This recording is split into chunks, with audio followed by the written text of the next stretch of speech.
એક પુરાવો જેને ભાગવતજી સાંભળી, પરીક્ષિત રાજાએ 7 દિવસ ભાગવતજી સાંભળી, ત્યાર પછી એમનો મોક્ષ કેવી રીતે થયો, એમની મુક્તિ કેવી રીતે મળી, એ સામે ઊભા છે.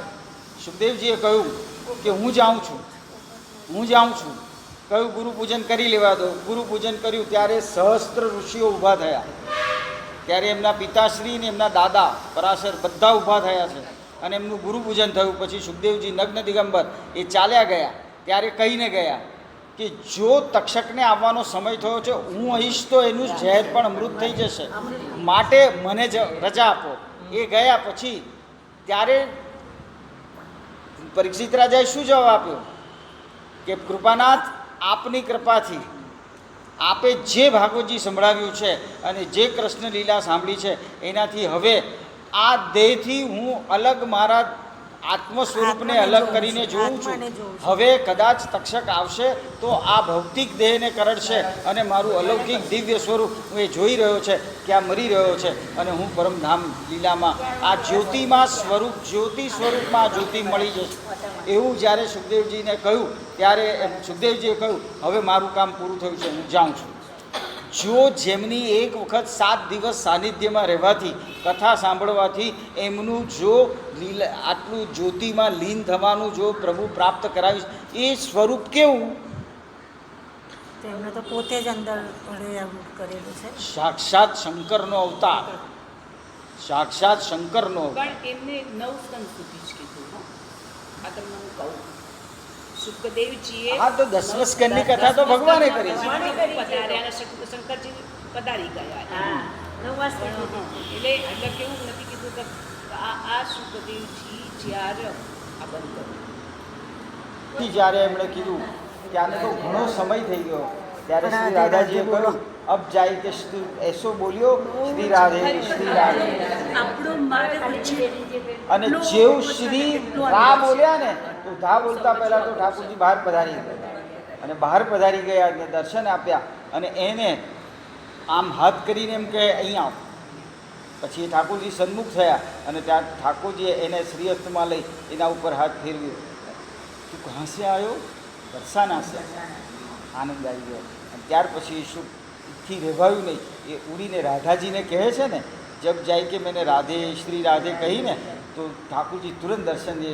અને ત્યારે સ્વામીજીને લજ્જા આવી ગઈ અને એક છેડાથી અડધી લાજ કાઢે છે. એવું ચિત્રજી છે.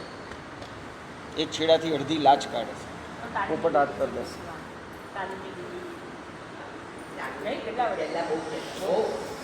આ તો બહુ પ્રાચીન લીલા સંબંધી બધા વાતોમાં આ સુખદેવજીની આ વાર્તા છે જ. આ વાર્તા છે. એટલે સુખદેવજી જ્યારે પધાર્યા ને કથા કરવા પધાર્યા ને ત્યારે સંસારી કંસારી બધા જ આવીને બેઠા. બધા જ અનર્ષિ મુનિઓ બધા જ હતા. એમાં કોઈને એવું નથી કહ્યું તમે જાઓ એમ. કારણ કે આ કથા હતી, બધાનો અધિકાર હતો. વધારેમાં વધારે તો જ્યારે પિતા પુત્ર ચાલતા હતા, પુત્ર આગળ છે, અપ્સરાઓ સરોવરમાં સ્નાન કરતા હતા, નગ્ન દિગંબર હતા, તેમ છતાં કોઈને સંકોચ ના થયો. અને એમના પિતા શ્રી વ્યાસજી પધાર્યા તો એમણે વસ્ત્રો ધારણ કરવા દોડ્યા તો પૂછ્યું પુત્ર તો નગ્ન દિગંબર છે કે એની આંખમાં કામ નથી. એ સાક્ષાત નારાયણના સ્વરૂપ છે અને નારાયણની કદી લજ્જા આવે નહીં. જેના નેત્રમાં સહેજ પણ લૌકિક ભાવ નથી, એ નિષ્કામ છે, માટે થઈ અમને લજ્જા ના આવે. કોઈ વખત તમે ક્યારેક કોઈની સન્મુખ થાઓ તો કોઈ પેલા મનમાં એવું હોય કે ચલો ને આની આગળ તો 2 વાત કરી દઈશું, ખોટી તો ચાલી જશે. અને ઘણાની સામે જઈએ ને તો એવું થાય કે ના, અહીંયા તો કંઈ બોલાય નહીં, આવું કપરાટ લાગે તો આપણને મન જ નહીં થાય. એવો વિચાર પણ નહીં આવે. એ કેમ? એના સત્વગુણને લીધે. એના સત્વગુણ એની ઓરામાં આવો ને એટલે તમારી આખી બુદ્ધિ બદલાઈ જાય. ઓરામાં આવો એવી રીતે.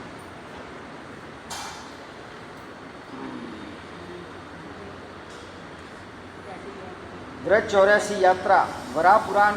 હવે આ વ્રત 84 કોષ યાત્રા કેમ શરૂ થઈ? वरा पुराण कहता है कि पृथ्वी पर 66 अरब तीर्थ और वे सभी चातुर्मास में व्रज में आकर निवास करते हैं. 66 અબજ તીर्थो વ્રજમાં આવીને ચાતુર્માસમાં નિવાસ કરે છે। यही वजह है कि व्रज यात्रा करने वाले इन दिनों में यही खींचे चले आते हैं। हजारों श्रद्धालुओं व्रज के वनों में डेरा डाले रहते हैं। व्रजभूमि की यह पौराणिक यात्रा हजारों साल पुरानी है। 40 दिन में पूरी होने वाली व्रज 84 कोस यात्रा को उल्लेख वेद पुराण व श्रुति ग्रंथ संहिता में भी है। श्रुति पुराण એટલે વેદ અને શ્રુતિઓએ જે વર્ણન કર્યું છે તે संहिता में है। कृष्ण की बाल लीलाओं से ही नहीं, सतयुग में भक्त ध्रुव ने भी यह आदर श्री नारद जी के गुरु मंत्र ले अखंड तपस्या की व व्रज परिक्रमा की थी। व्रज में गया था ने मधुवन गया था। મધુવનમાં नारद जी कहूँ तो मैं मधुवन में जईने तपस्या करो। હવે આ વ્રજ યાત્રા કેમ ચાલે છે ભાદરવામાં સુદ બીજથી? કારણ કે બધા તીર્થો વ્રજમાં આવીને વસે છે અને બધા તીર્થોની યાત્રા વ્રજમાં આવો અને વ્રજ યાત્રા થઈ જાય માટે થઈને વ્રજ યાત્રા કરવાની છે અને વ્રજ યાત્રા આપણા સેવ્યના સુખ માટે કરવાની। વ્રજ યાત્રા આપણે પુણ્ય કમાવા જવાનું નથી। આપણે પુણ્ય શું કમાવાનું છે?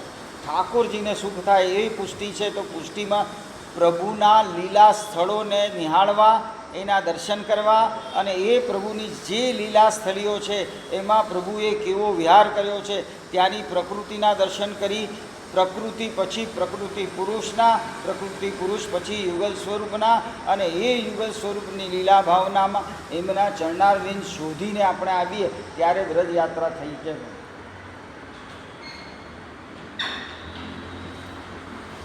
શ્વાસ ભૂલી ગયો।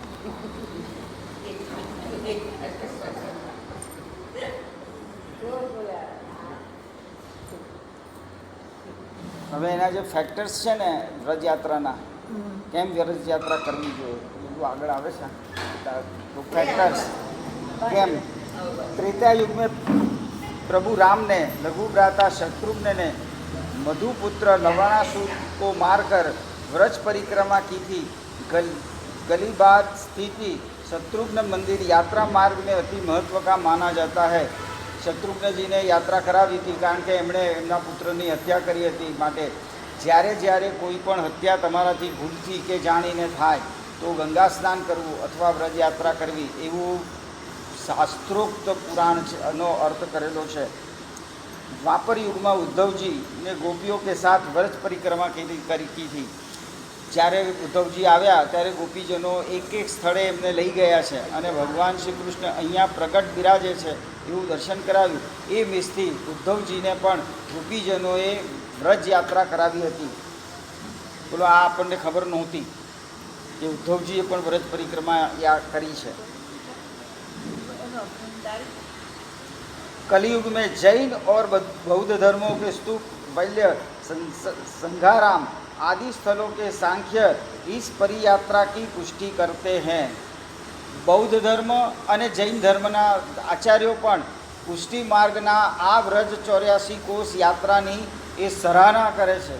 એમ કહે છે કે ના આ યાત્રા થવી જોઈએ। 14वीं शताब्दी में जैन धर्माचार्य जीन प्रभु सूरी ने यात्रा व्रज यात्रा का उल्लेख आता है। 14वीं शताब्दी में जैन धर्माचार्य जीन प्रभु सूरीजी एमणे पण व्रज यात्रा करी है। 15वीं शताब्दी में माधव संप्रदाय के आचार्य माधवेंद्रपुरी महाराज ने भी यात्रा का वर्णन किया है। 16वीं शताब्दी में महाप्रभु वल्लभाचार्य जी, गोस्वामी श्री विठलनाथ जी, चैतन्य मत केसरी, चैतन्य महाप्रभु, रूप गोस्वामी, सनातन गोस्वामी, नारायण भट्ट, निम्बार्क संप्रदाय के चतुरा नागा आदि ने भी व्रज यात्रा की है। એટલે આપણા સંપ્રદાય પૂરતું નથી, બધા વૈષ્ણવી ચતુર સંપ્રદાય જે છે એ બધાએ પણ યાત્રા વ્રજ યાત્રા કરી છે। આપણે તો પુષ્ટિ માર્ગીએ છે, જીવનમાં એક વખત વ્રજ યાત્રા કરવી। ઠાકોરજીને ગોપીજનોએ પૂછ્યું હતું કે તમે આવું અલગ અલગ જગ્યાએ કેમ લીલા કરો છો? તો કહ્યું છું ઠાકોરજીએ કે મારા જે નિજ આશ્રિતો છે, જે પુષ્ટિ માર્ગીય જીવો છે, એ લોકો યાત્રા ક્યાં કરશે? કે જ્યાં મેં લીલા કરી છે એ સ્થળોની યાત્રા. આપણે બદ્રિકાશ્રમ જવાની જરાય જરૂર નથી. આપણે વ્રજ યાત્રા કરવાની. જ્યાં ઠાકોરજીએ જે લીલા કરી છે એ લીલાનું જે સ્થળે જઈએ ત્યાં અવગાહન કરવાનું, એ લીલાના કીર્તન કરવાના, એ લીલાને બરાબર હૃદયમાં સ્થિર કરવાની અને ત્યાર પછી આગળ ચાલવાનું. ચોબાજી આગળ ચાલે ને તમે પાછળ ઘસડાતા ચાલો ને કયું સ્થળ ગયું ને કયું રહ્યું કાંઈ નહીં. પાલ પર દેખાયા ને પહોંચ્યા એટલે પાર આવ્યો એવું નહીં. વ્રજયાત્રા એવી રીતે ના થાય. વ્રજયાત્રાનું પુસ્તક લઈ જવાનું અને એ વ્રજયાત્રામાં વ્રજમાં જવું. આ દિવસે આગલા દિવસે વાંચવાનું કે કાલે કઈ કઈ જગ્યાએ જવાનું છે, કયા કયા દર્શન કરવાના છે, કયા બેઠકજીમાં જવું છે, એ બધા બેઠકજી થઈ જાય. એ બધા બેઠકજીમાં બરાબર મહાપ્રભુજીએ ત્યાં કોને શું દર્શન કરાવ્યું, મહાપ્રભુજીએ શું લીલા દર્શન કરાવ્યું છે, એ બધું દર્શન કર્યા પછી યાત્રા નીકળવાનું અને પાછું જે સ્થળે જઈએ ત્યાં એ ફરીવાર એનું અવગાહન કરી એના કીર્તન કરે અને પછી પાછું રૂમ પર આવવાનું. ત્યાં સુધી એ પાલ પર નહીં આવવાનું. આવા પુસ્તકો મળે છે. હા, એવું નથી કે નથી મળતા. આવા પુસ્તકો છે અને અવેલેબલ છે, મળે છે.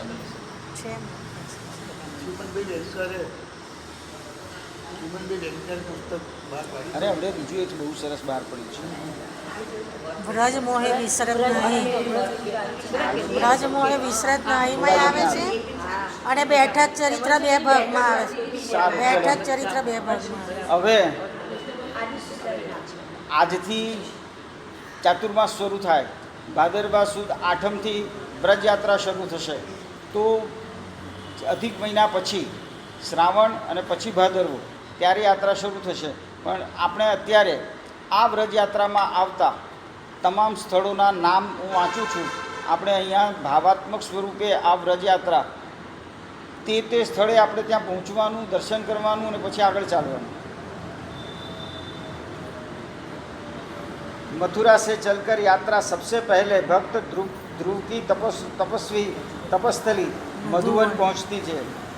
यहाँ से तालवन, कुमुदवन, शांतनुकुल, दान घाटी, गोवर्धन, सतोहा, बहुलावन, राधा कृष्ण कुंड, गोवर्धन, काम्प्यक वन, संदर सरोवर, जतीपुरा, चंद्रमाजी मंदिर, कामवन, डी, लक्ष्मण मंदिर, साक्षी गोपाल, जल महल, कमोदवन, चरण पहाड़ी कुंड, काम्यवन, बरसाना, जल महल ડીગ પછી 19 नंदगाम, जावट, कोकिलावन, कोसी, शेरगढ़, चीरघाट, जतीपुरा मंदिर प्रवेश द्वार, गोवर्धन 25मुं, नौशील, श्रीभद्रवन, भांडीरवन, बेलवन, रायावन, यहाँ के 30, गोपालकुंड, राधा रानी मंदिर बरसाना, कबीरकुंड, भायोकुंड, राम पड़ारी के वनखंडी में शिव मंदिर, दाऊजी, महावन, ब्रह्मांड घाट, नंद जी के मंदिर नंदगांव, चिंताहरण महादेव, गोकुल, लोवन, वृंदावन के मार्ग में तमाम पौराणिक स्थल दर्शनीय हैं. आप यात्रा गोकुल आवे પછી જ્યારે મથુરા પરત થાય ત્યારે નિયમ છોડી અને પછી રૂમ પર જવાય. એટલે ત્યાં સુધી આ જે યાત્રાના 84 કોષ છે એ 84 કોષનું જો તમે એકવાર યાત્રા કરી આવ્યા હોય તો 84 કોષનું જે આ ચોબાજીઓ પેમ્ફલેટ બહાર પાડે છે એ પહેલાં આપણે વહેંચતા હતા, બહુ આવતા હતા અને બધાને વહેંચતા હતા. હવે તો નથી આવતા એટલે નથી આપતા. પણ જે દિવસે જ્યાં યાત્રા ગઈ હોય એનું આપણે ઘેર બેસીને પણ અવગાહન કરવું કે આજે યાત્રા ત્યાં પહોંચી છે. યાત્રા નાયક બાવાના દંડવત કરવાના અહીંયાથી અને યાત્રામાં જે પડાવ હોય, જ્યાં પડાવ હોય એ યાત્રામાં જે પાલ પડ્યા હોય એની તમે ગિરિરાજધરણ શ્રીજી તમારે શરણ કરીને આખા પાલની માનસીમાં પરિક્રમા કરો તો વ્રજયાત્રા ઘેર બેઠા ફલરૂપ થાય. હું તમને મોકલી આપીશ આ વખતે. અમારા તૃતીય અગ્રણી છે ને તો મારા પર આવી છે, ગઈ મારી પાસે છે ને, મારા પર આવી ગઈ છે. ઘેર બેઠા જેટલું થશે ને એટલું ત્યાં નહીં થાય. આ વાંચન ને આ બધું આપણે જે ઘેર ભાવાત્મક કરીએ ને એવું ત્યાં નથી થતું. જેમણે વ્રજ યાત્રા કરી હોય ને થાકી એવા ગયા હોય ને